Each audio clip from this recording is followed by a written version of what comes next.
happy you're here. Are you all comfortable where you are? Okay, and you're glad you're here so far? So far, so good. This is awesome. I'm so, what a year, huh? Give and take, win and lose, up and down, what the hell? I mean it. Okay, so, ladies and gentlemen, Charlotte Mabry.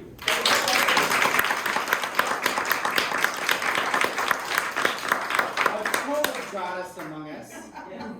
You know I'm not lying. All right, there's that. Thank you, Charlotte. I love you. Man. We've been doing stuff together. How long have we been doing this, Charlotte? More than 30 years. Yeah. More than 30 years. Yeah. So, Blair Wolverton.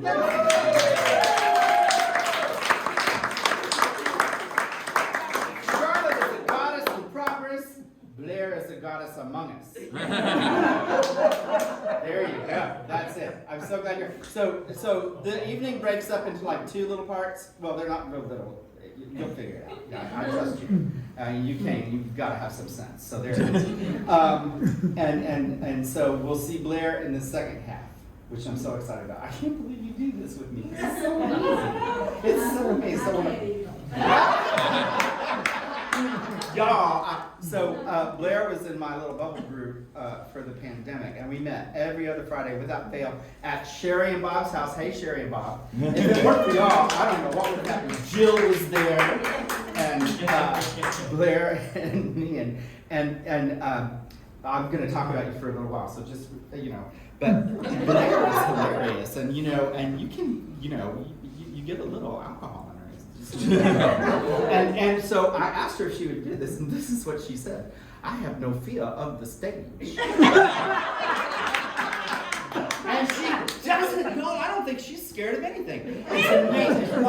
It's wonderful. And so then you were greeted at the door by Kennetha Trussell Dodd. Where's Kennetha? So Kennetha. Oh, there she is, way back in the corner. Kennetha makes things happen, and that's what she's good at. So she got you all in and seated, and maybe you bought some stickers, or maybe you asked questions. But Kennetha, thanks for making that happen. Now, Laura Evans, where are you, Laura Evans? Ms. Evans, Laura Evans. Laura Evans. If it weren't for Laura Evans, there would be no Rock Hawks. This is how this works. So I would sit at the bar here with Laura Evans, and we would talk, and she would say, "This needs to be on stage," and I'm like, "You gotta be kidding me!" And y'all, this is our 17th sold out Raw Talks. It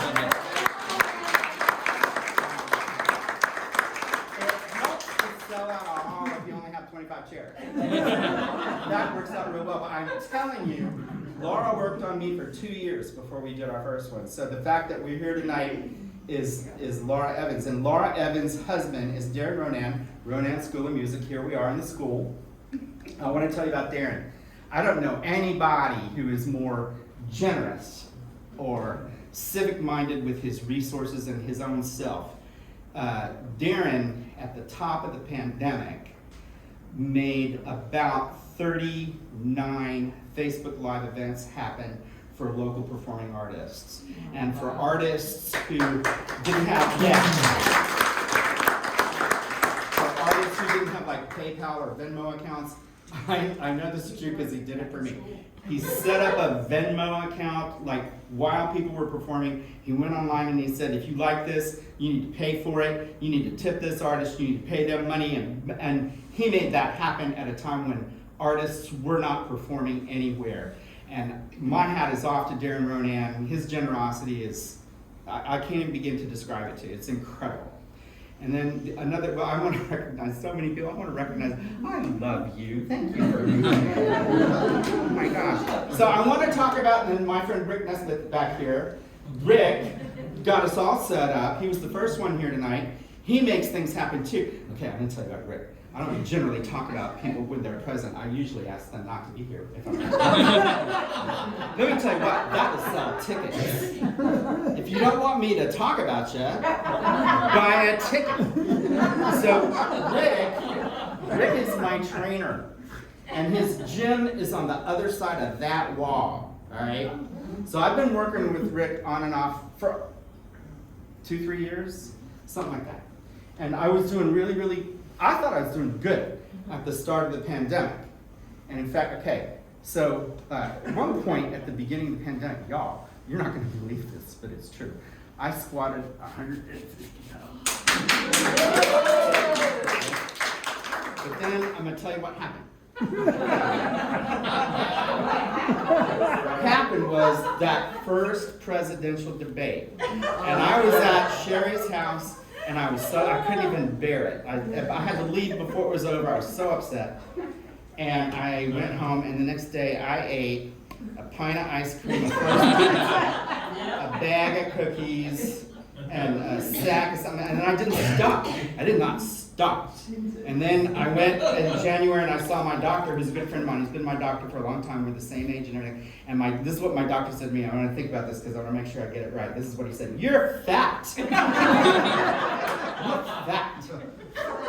So I came back to see Rick, and Rick and my doctor got together, and y'all, I've lost 14 pounds. I worked out with Rick this morning. This guy is awesome. So I'm telling you, if you need a trainer, that's your guy right there. That's it.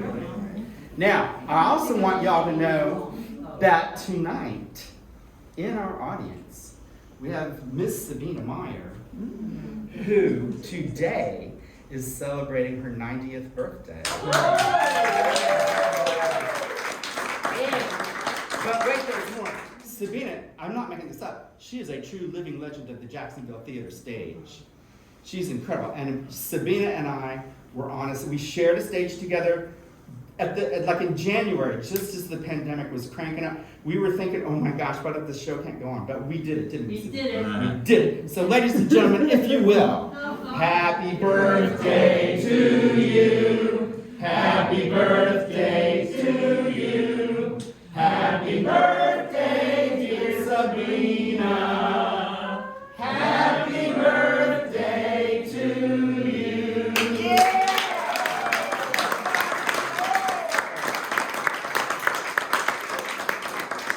Oh man, now see, you've already gotten a $20 value to you. Okay, I'm sure you. Hold on. Okay, so what did I do with my pandemic? Y'all, okay. So at the beginning of March last year, all of my contracts said, we need you to work from home. And I'm like, oh yes, that's awesome. And in the middle of March, all of my contracts said, you know what, we're not offering services, so we're not making money, so we cannot pay you. And I'm like, oh, that's an issue. And then at the end of March, I was like, and then in April, I was like, wait a minute, it's not so bad. I don't have to go to events. I don't have to see people. I don't have to, you know what? The biggest question every day when I get up is, now, do I gotta put on pants? No. Oh, this is a great day. Okay. So that went on, and then you know what started to happen was it started to get hot. And I had my bubble group, and that was great, and that kept me sane. But I found that I grew, you're just not gonna believe this, surly, bitter, anxious, and angry. I know, you can. Ladies and gentlemen, Beth Harvey, Beth, if you bought a sticker that said Bob White saved my ass, Beth Harvey saved my ass. She worked at me, she worked at me for sure, but she worked with me at Theater Jacksonville, and now she runs the Wilson Center at FSCJ. It is a room full of luminaries tonight, I can't believe it. So anyway, yeah, I got really, really angry, and one day, I was going through that parking center in Murray Hill, where Moon River Pizza is. Okay, right. And so I was looking for a parking spot. I don't know what I had to do there in the summertime in the pandemic, but I went around, and I went around. Okay, hold that thought. I have to stop and tell y'all something. Because we have a lot of new people here tonight, right? So, okay, so the raw talks are indeed raw. So there's some ground cover, or some ground rules we need to cover. And the first one is, I am a child of God. And that's important to you because what that means is, I am not going to be managed by some fucking man-made word. Okay? So here we go. I'm also, and I've teased, and so I've thought carefully about these words. And I also have a roster of words that I do not say. But we've been in a pandemic. So I'm going to drag from that list a couple of words tonight. And so if you hear something that is, I don't know, jarring, maybe it won't be jarring to you, but it might be jarring to your neighbor. If you hear that, I just want you to know, I thought about that word, and I thought about you. Okay, so back to my story. I'm going around and around. Third time around, this guy stumbles out. He gets into his car, I put on my brakes, and I'm waiting for him. And I waited, man. This guy took like 45 seconds to move that car. And you know, when you're waiting on a parking space, that's a long time. And plus, besides which, it's hot. So he moved his car, I pulled into the space, and the man in the truck behind me, who could have, and probably should have, moved on along, waited for me to get out of my car so that he could roll down his window and say to me, "Way to fuck up the traffic, asswipe." So I said, "Suck my dick." And he flipped me off and rolled on. Now, when he moved on, what I saw across the parking lot was this, very young, very sweet lady, very white, probably whiter in that moment than she ever was. She was looking at me like this. And she's strapping a baby into a baby seat. And so I smiled and waved and moved on along. Because you know why? Because I like keeping it on the sunny side. Right. But I'm shallow and self-centered. And all I could think was, you know what? I have 4,600 Facebook friends. I don't know who half these people are, but I bet she's one of them. I bet she goes home and bangs out on the social media. Bob White is standing in the middle of the street screaming, "Suck my dick." And you know what? She would not have been wrong. So I thought, you gotta pay attention. I don't yell at people on the street. But then, a couple of weeks later, I'm driving through the same place. And I'm thinking this must be a geographic kind of occurrence or incident. I'm driving through the same, it's hot, I'm thirsty. So I pulled into the empty parking space where that Nashville hot chicken place, whatever thing is. Yeah. So I went in there and I got some sweet iced tea because I don't say suck my dick and I don't drink sweet iced tea. But I thought, I'm going to get some sweet iced tea. So I went and got some sweet iced tea and I came back and it was forever getting out of that space. And I got out of the space and now I'm in a traffic line and the light is green and the light is red right when I get there. And then the light turns green and I'm going and this couple, I'm going to guess they're in their 40s. They just walk right in front of me. I slam on the brakes. Iced tea goes everywhere. All right. Now, you know, you have these moments, and you think something is happening in your head. But then what I discovered was this flew right out of my mouth. The fucking light is green, asshole! And she looks at him like this, and then I can see, well, he's walking with a cane. And I'm saying, yeah, he is walking with a cane. He might have been in a goddamn wheelchair. And then I drove on. And then I said, Bob, jeez, this is terrible. Turn this car around, find those people, and apologize. I said, I'm not doing that. But I'll tell you what I will do. I will go get me some peacekeeper training so that I can learn how to manage my anger. That's what I did. So I went and I became a can't even say it.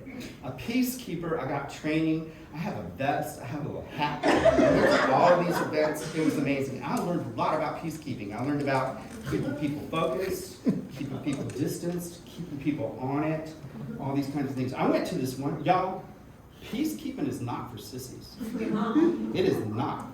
I went to this event, Change the Name event, and there were about 100 change the name people and about, 30 don't change the name people, and they were terrible. I'm just gonna say it, they were terrible. And there was this, I call him the little fella, this one little fella. He was probably my age, but he was little. And he said things, y'all have heard it. Yeah, I really hope that the worst of it is over for you tonight. I really do. But you will see. But he said things that I can't repeat. They were so horrific and vile. And he would get in my face and he would say, now stand up, please. And then and this went on for like hours. And so when I just couldn't stand it anymore, I went over to the cooler and I got a bottle of cold water and I took it to him and he said, what's this? I said, Pep. You've been out here screaming for 2 hours. It looks like you're about to pop. I know you're not hydrated. You need this water. And he goes, thank you. And he took it and he drank it and that was fine. But then, these people, they're the ones that step out of line. They're the ones and so anyway, that's what my job was, to keep people, these people need to be here and those people need to be there. And so from that point on, whenever he would step out of line, I would go like this and he would go like that. And I thought, okay. Peacekeeping in action.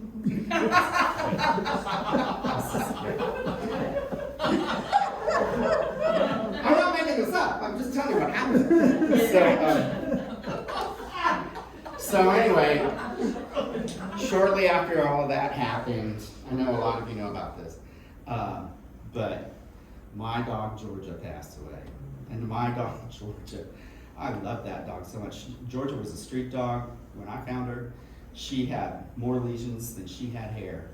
And I thought, oh my God, somebody has got to love you. And I loved her, I loved that dog dearly. And that dog got sick on my birthday and died the next day. And I said to Darren Ronan, I thought, who dies on your birthday? And he said, somebody who wants you to think about them every single day. And it's true. So anyway, I had gone out with Maria Hain to celebrate my birthday, which by this is next week. I'm going to be 65 years old. I'm going to be older than I've ever been. And, so anyway, I come home. Georgia looks off. She's sick all night long. I get up the next day. I take her to the vet. The vet's like, I don't know if she's going to make it or not. We're going to give it our best shot. And I'm like, this dog is a street dog. She has survived everything. There is nothing that's going to go wrong with her. And he's like, we'll see. And she did not make it. And she died in my arms late that day. And it broke my heart. And I sat with her for like a couple of hours. And then I thought to myself, things are going to start happening, Bob, and you don't know what they are, and you don't know how to manage them. You need to figure this out. So I called the emergency vet, and he goes, oh yes, you need to take her to this place on Southside Boulevard, which I did. I took her over there, and I handed, the pandemic protocol was somebody had to come outside and take the dog from you. You hand the dog off, and that was it. And that was okay, because I'd been with her for a couple of hours. And it was heartbreaking, but there she went. And then I saw over here was a family in some distress. And I thought, well, what's going on with them? And I went over to see, and these people had a lizard that was in some distress, and they needed to put the lizard down. And they brought their living animal to this place and handed it off, not knowing that they were never going to see that critter again. Now, I sat and talked with them for a while, and what I learned was this lizard was bigger than my dog. My dog weighed 12 pounds, that lizard weighed 30. That lizard was 30 years old. That lizard's name was Pascal. The lizard loved to swim in the pool and ride in the car. I learned all of these things, and I thought, how lucky that we got to be here at the same time, and I got to hear their story, and I just thought it was beautiful and worked out great. I got home, it was like 2 o'clock in the morning, and I posted that Georgia had passed away, and I want you to know that 15 minutes later, Blair Wolverton wrote to me. Because you don't sleep, do you? Blair wrote to me, and then the very next morning, Danielle Ramirez brought me some flowers. That day was raining like crazy. Blair came over with flowers and food for a week. People showed up and were so kind to me. It was terrible. I couldn't believe how terrible it was. It was terrible. And then my friend Jenny, who lives up in the mountains, called me up and she said, "You just got to come and let us take care of you." And Jenny and I had been in touch, and we understood that our quarantine styles were complementary. So I went up to see her, and while I was there, she got a notice from the NAACP that the President of the United States of America at the time was going to be rolling through Asheville, was going to stop at a factory, and then head on to the Republican National Convention. Okay, now I need to say very quickly, this is not a political story.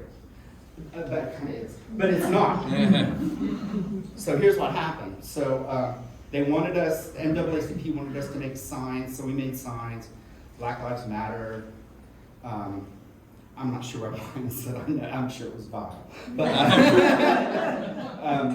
But anyway, we showed up, and there was about 200 people there, and you could find our people easily because we were the ones in masks, and then there was everybody else. And I'm telling you, these people, if we said anything, they blew on their horns, they yelled vile things at us, they pitched cups of ice at us. They were horrific. And we stood there for 2 hours. There was this man, this old man, older than any of us will ever be, Sabina, even older. And he was tidy, you know. He was wearing these little chinos and a tidy little blouse of some sort. And he comes across the street at Jenny, and he says, "What makes you can come into my hometown and wave that shitty little sign around?" And I thought, in what universe do you walk up to a total stranger and say something like that? And so, okay, Bob the Peacekeeper, don't engage, just stay focused, don't engage, just stay focused. About 2 hours of that went by, and Jimmy said, "Okay, look, it's hot, they're throwing shit at me, I made a sign, I did my part, it's time to go." And I'm like, "You're right, we're out of here." So we left. And then we went to this event in Brevard, which was called, I hate this, but it's called Moral Mondays.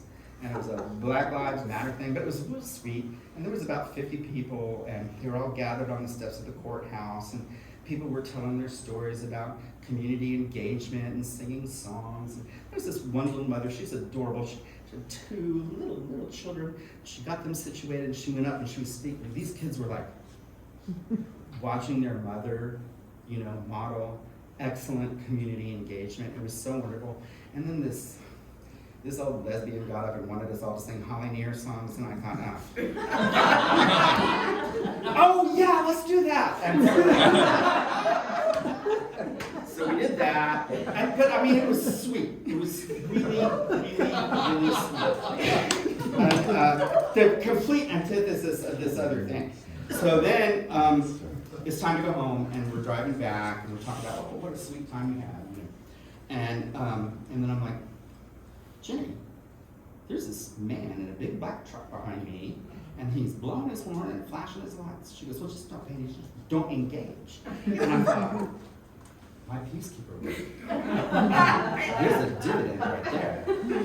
So I'm driving around, and Jenny, he is flashing his lights. She goes, "Man, it's a bumpy road. It's just no, Jim, he is flashing his lights. He is flashing his lights and blowing his horn." And then we get to a stoplight, and it's a car, and it's me, and it's him. And he gets out of his truck, and he comes over to my car, and he does this on my window, and he says, "Hey, you got a flat tire."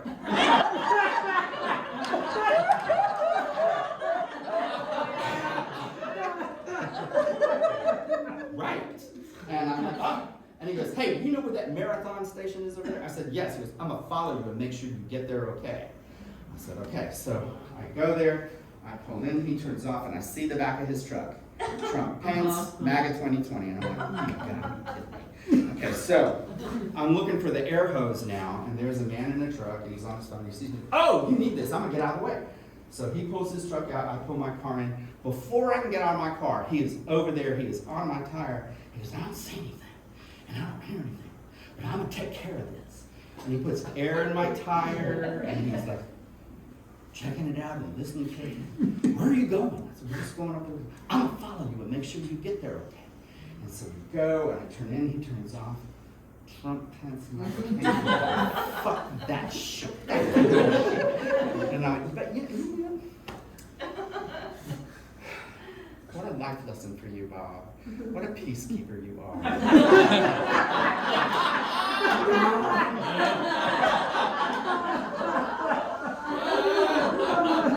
All right. So then I come home, right? And the whole change the name thing is starting to happen, right?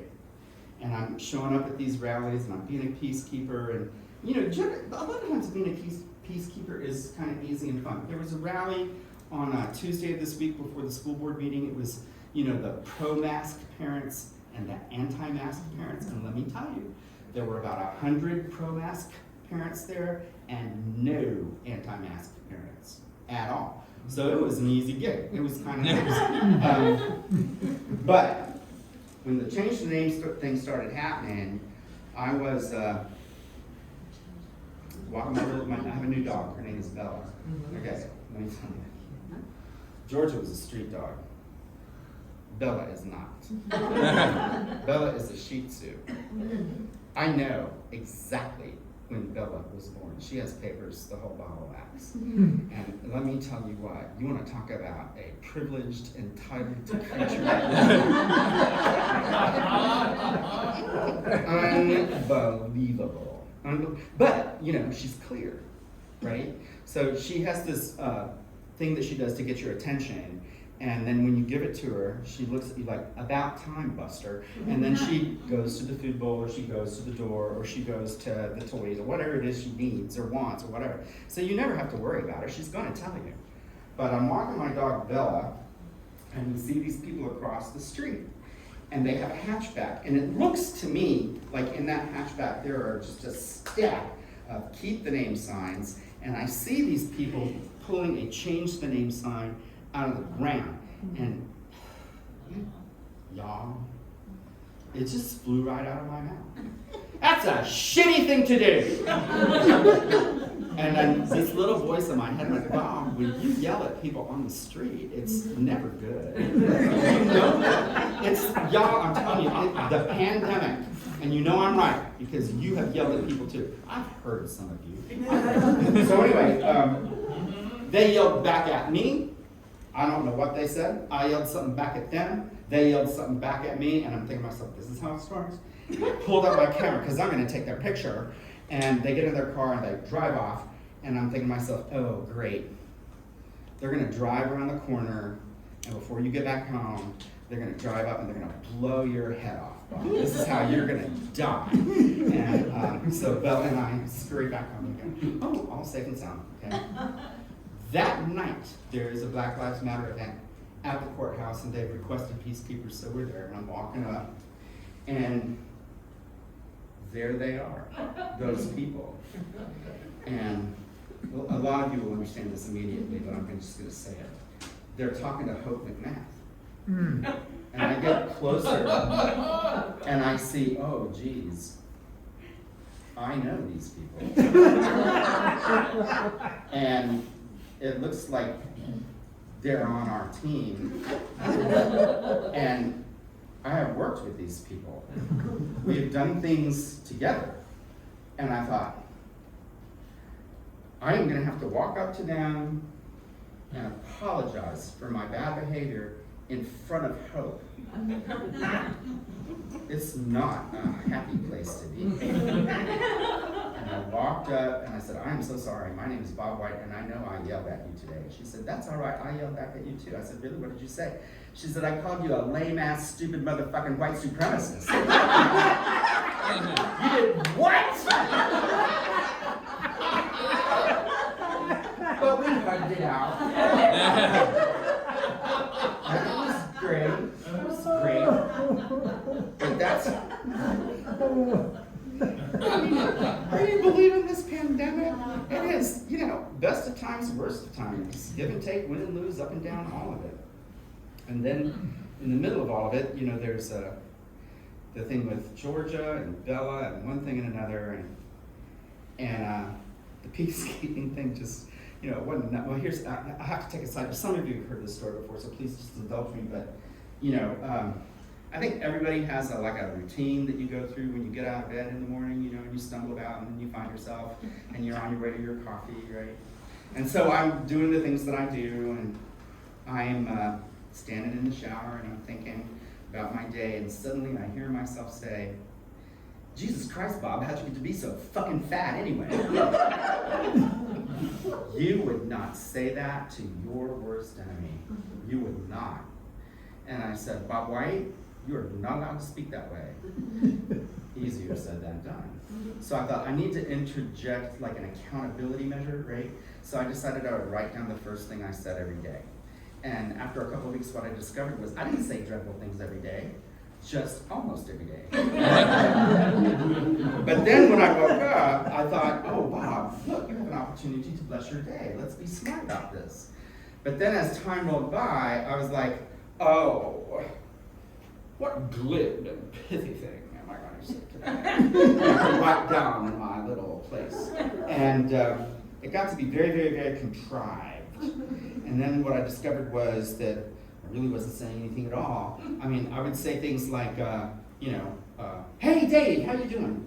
Can I have a grande cup of coffee in a venti cup? It was never anything, exotic and wonderful, like roll over. Can I tell you how much I love that joke? It takes a while for it to land. I love that. I do.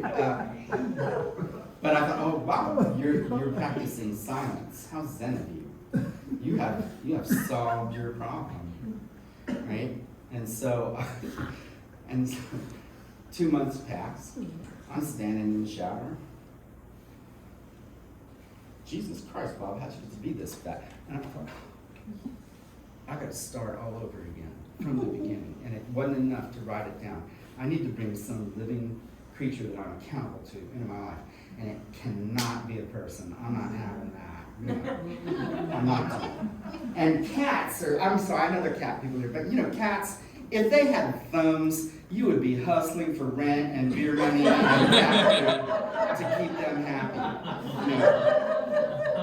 So I thought, I'm going to get me a dog. And I got a dog. And in fact, the dog that I got, Kennetha set me up with. Kennetha and her husband Daniel are so lucky that they are in Jacksonville right now. They're out of Washington, D.C. And Kennetha would send me these pictures of this dog.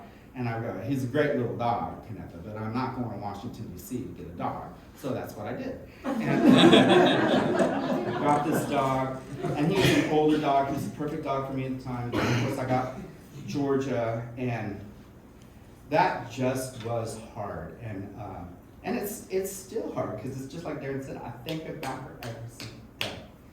And I thought, what can I do to manage this? And I thought, I'm going to get end-of-life care training. I am going to learn how to sit with people like I sat with the people with the lizard. And I'm going to figure this out. And so, y'all, in April, I completed my course of training for doula givers, end-of-life care training. And check this out, y'all. Okay, this is such a moneymaker. I'm so excited. I have a tagline. Are you ready? Are you ready? Okay. Ready to die? I'm your guy. You will never forget it. Will you?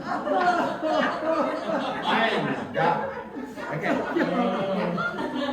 So I went and got this training, and It's like I'm a peacekeeper and I'm an end-of-life caregiver. Aren't I just a picture of what you would want? Yeah. So anyway, oh Lord, I'm thirsty. Hold on.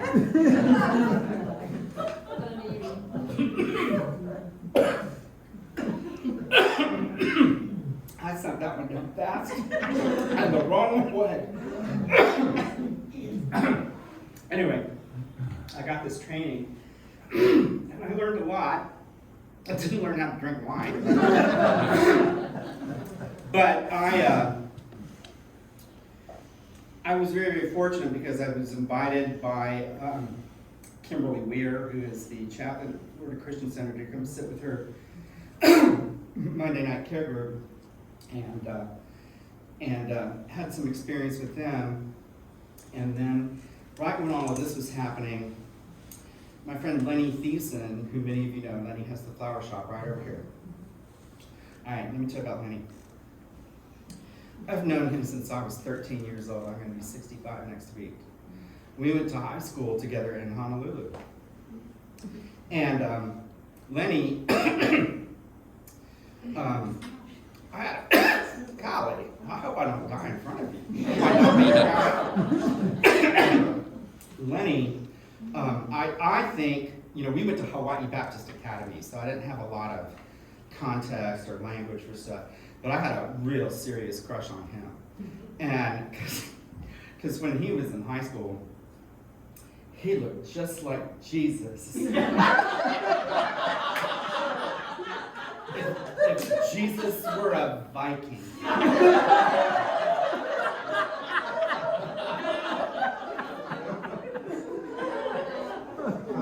But the thing of it is, everybody had that experience of Leonard, and that was also kind of exciting too, because I got lost in all of that, and I didn't stick out in an untoward way, and that was really, really lovely.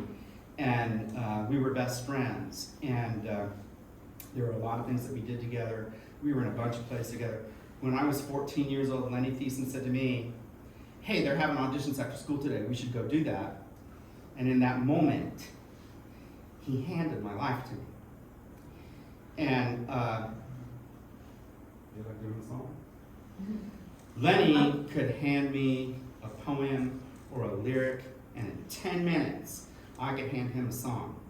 I'm gonna play one of those songs for you right now.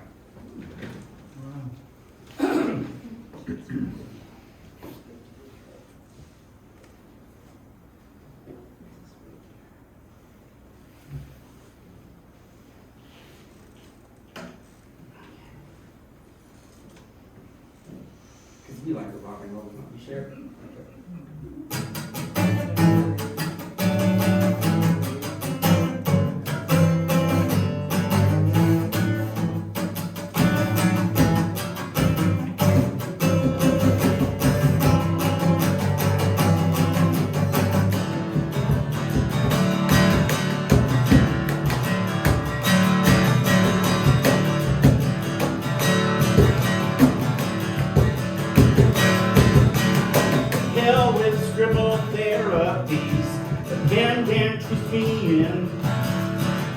Whole adolescent trip. He got to end, it's gone too far. From all the people I was with you too, it's all turning to plain white wall. People keep screwing you too, and they say it wasn't peace you loved when you drank yourself to bed. Really wasn't what you took, makes you feel so dead. I hope you don't think I meant what I said, but when I heard that sentence start, I didn't know. I didn't know where the word would end, because I believe in chemical reactions, changing the lines inside of your mind, and all the people who push wrong on you for all the good checks you have signed. The world is what you see each day, choice that you still make. Other people can't do your world, signs and friends you make.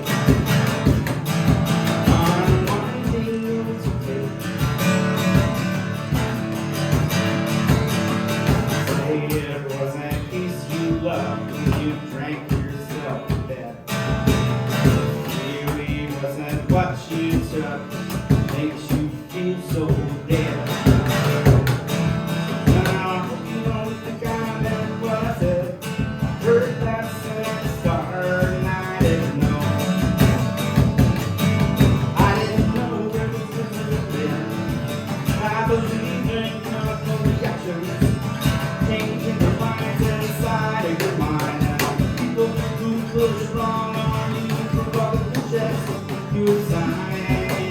The world is what you see each day.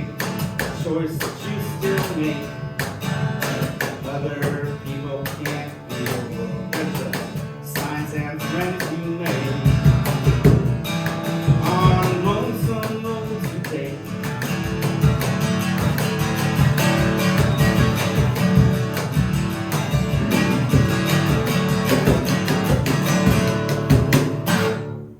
Right. Well, that song is 50 years old. Do you believe that? I can't believe it. So anyway, Lenny has been a good friend and has given me so many things. He gave me, they're having auditions after school today. When I was in my 20s, I was whining about something. I can't remember what, but I remember what he said. He said, "You have never been in a situation in your life that didn't work out." And I said, "Yes, I have. It didn't work out." And sure enough, though, he was right. I think about some of the things that I wanted as a young man. If I'd gotten them, I could be dead or in jail. Yeah, things worked out pretty good. And so this is a story then about the third thing that he gave me. He called me up, this is probably 2 months ago, and he said, he was very manic. "I need you to come over, I need you to come over now, you need to come over now, come now." So I went over there, and he's running around, and he doesn't make a whole lot of sense, and he's saying things like, "They're coming for my kidneys." "Well, who's coming for your kidneys?" "They won't tell me."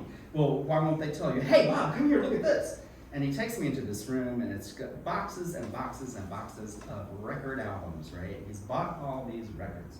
He's got, "Bob, look, David Bowie, Ziggy Stardust, can you believe this? Bob, look." And he's got, you all, this audience, you know what I'm talking about, that Herb Albert and the Tijuana Brass Band, Lady in the Whipped Cream.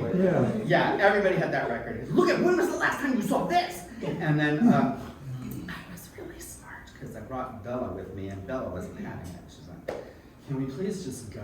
I'm like, "Yes, we can." So we left. And I find out that, yeah, he had a kidney removed, and it was in the social media. I didn't understand this, and I tried to get to St. Vincent's, but it's a pandemic. You can't visit people in the hospital. So I'm working out with Rick, and we had a great workout, and I pull out, and Leonard's daughter and daughter-in-law are standing in the parking lot, so I pull in, "What's going on?" Well, his kidney was so rotten with cancer that they had to remove it. They couldn't put him through any kind of a process or protocol or anything like that. And they tell me the whole story, and I'm like, "Oh my gosh, this is terrible. Where is he? What's going on?" "Oh, he's delivering flowers." I'm like, "What?" He had a kidney removed 1 week before, and he's out in the world making things happen. I'm flabbergasted. So I go home and I rinse off and I call the house, and he answers the phone. I said, "Hey, what are you doing?" He said, "Nothing." I said, "Do you want to go out to Trader Joe's at the beach? I need to pick up some things." He goes, "Yeah, I'll do that." So I went and got him, and we rode out there, and it just was so odd. We didn't really connect, and it was weird, and the conversation had some non sequiturs, but it was Lenny, and we were okay. And we got to Trader Joe's, and we went inside, and he was immediately overwhelmed by the packaging, the colors, the people, the movement, and so he said to me, and it was like a child, "Can I hold the cart?" And "Yes, you can hold the cart. That'll be great." And then I'm doing this, and he's engaging people in these really, earnest conversations, not the kind of things you talk to people about in the grocery store, but about your spiritual life, and So anyway, I get him in the car, we're headed back into town. I'm like, "So, what's going on?" That is a really good death doula question. What's going on? And he said, "What do you mean?" I said, "Well, I'm just trying to catch up with your feelings, and I don't understand what's going on. And he said, okay, I'll tell you what's going on. I keep having these little strokes. I have Parkinson's, my kidneys are on fire, and now I'm losing my marbles. And I said, is that what's going on? And he didn't say anything for the longest time. I said, you want to just think about it for a little bit? And he said, Bob, I'm moving into a place of dementia. And I'm telling you, it does not bother me. In fact, I prefer it because the place where I'm going, the colors are brighter, the people are sweeter, my tendency is more toward delight and farther away from fear. And you know what? This is who he has always, always been. That has always been his bend, is toward those things and in that way. But still, you know, that was a lot to unpack. He says, it's not a problem for me, but it bothers my family. And so, in fact, he told me about his son Marcus. Do y'all know Marcus? Marcus actually bought the business. Let me tell you, if you don't know Marcus, I don't know anybody who is more in love with being alive. He is, he's just amazing. He's so turned on by everything all the time. And I'm sure he gets that from his father. But he did a little intervention with Lenny. What's going on with you, Dad? And Lenny told him the story. And this is what Marcus said. Remember the David Bowie album, Ziggy Stardust, right? And Marcus said, Dad, you are Major Tom. We are ground control. And at that moment in the car, we both just burst into tears. I mean, sobbing. He took my hand off the steering wheel and held it on his chest like this. And I'll never forget that moment. It was astonishing. So I've seen Lenny a few times, and sometimes he seems a little bit more untethered. Sometimes he seems like who he is, but he always seems to be delighted in the situation where he finds himself. And that's been sort of a lovely, lovely thing and a comforting thing and something for me to think about as a doula. So what I want to do right now is I want to play you another song that Lenny and I wrote together. I was probably 18, he was probably 19 when we wrote this one. So again, almost 50 years ago. And then I'm going to read you a little poem, and then we're going to take a little break. Does that sound okay? All right, here we go.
Lover distant,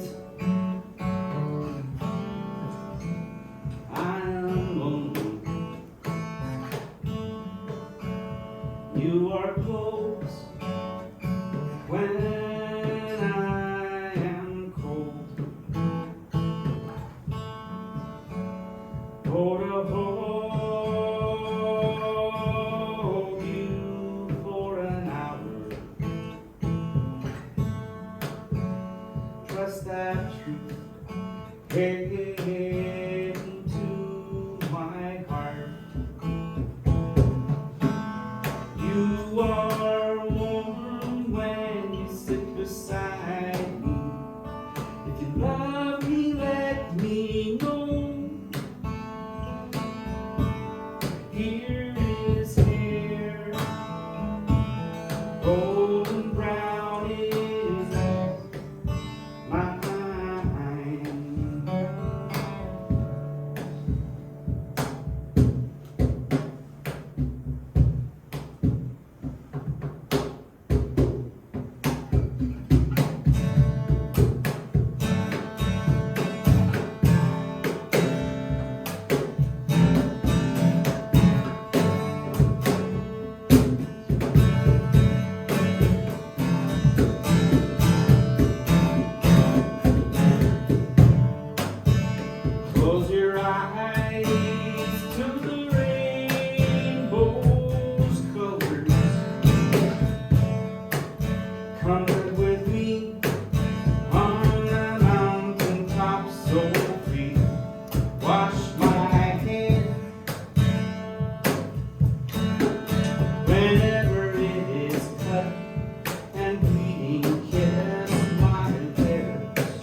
Several I have finished some, but now I want just the one, like some God in my mind, like some love that I stay blind to. So what counts tomorrow? Is it that music in your eyes? Face reflects, please tell me that it's mine.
So this pandemic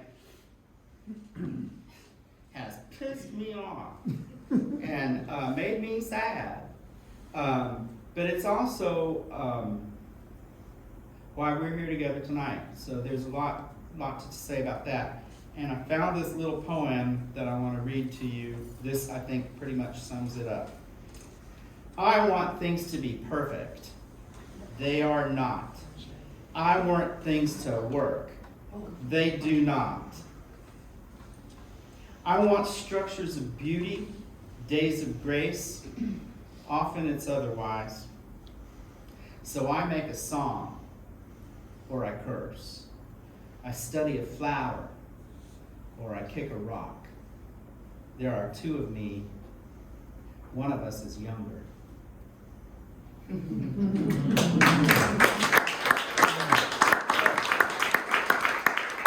So we're going to take a little break.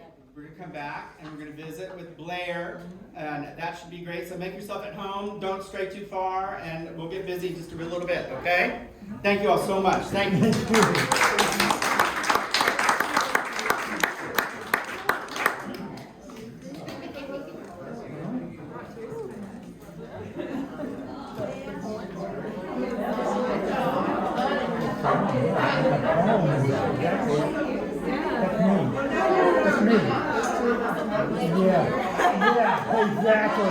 Exactly. Leon, thank you for coming tonight. More stickers. I'm all about the stickers. Check it out. Ah! 1 for 1, 3 for 5. Right, yeah. I'm telling you, it works.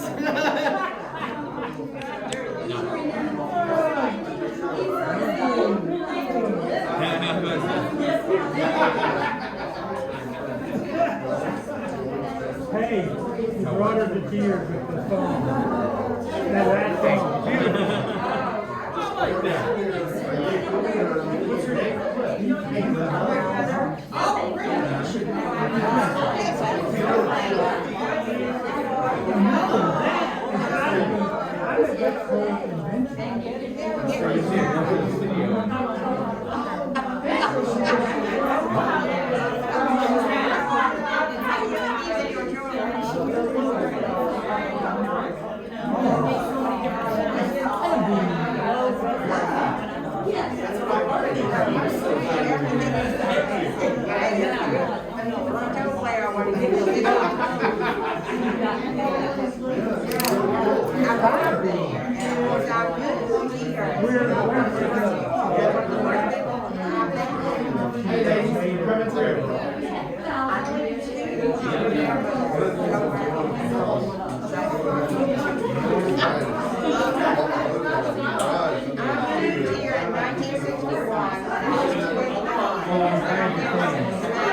I'm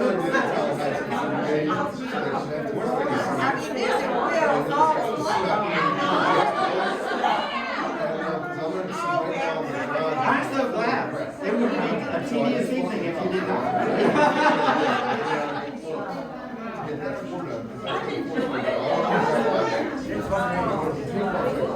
It's not like there's gonna be a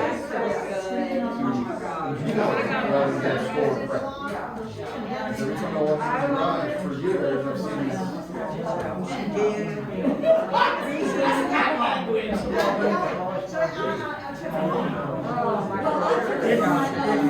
It's definitely homemade. There's more.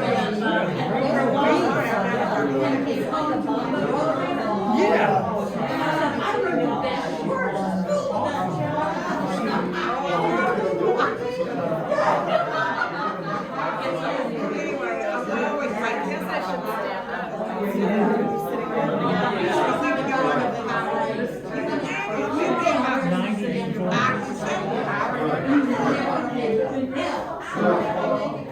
This next week.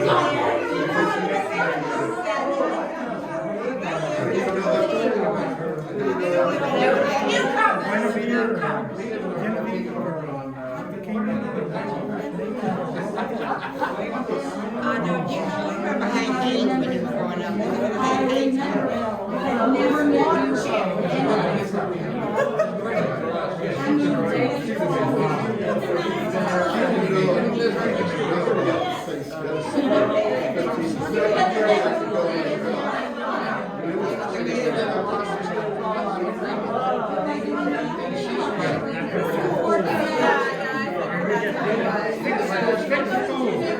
John Thompson. In fact, the league said the Riverside in fact, the number one selection is Riverside. Number two selection was Avondale.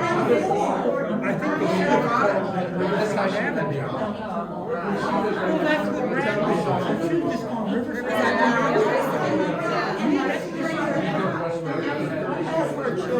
What are all those?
Someone just came out.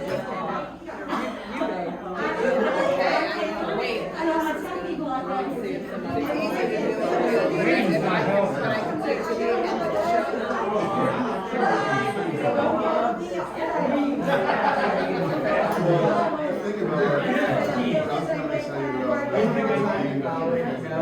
Think about it. I'm trying to say I'm doing such a nice job. I love those movies.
Classic.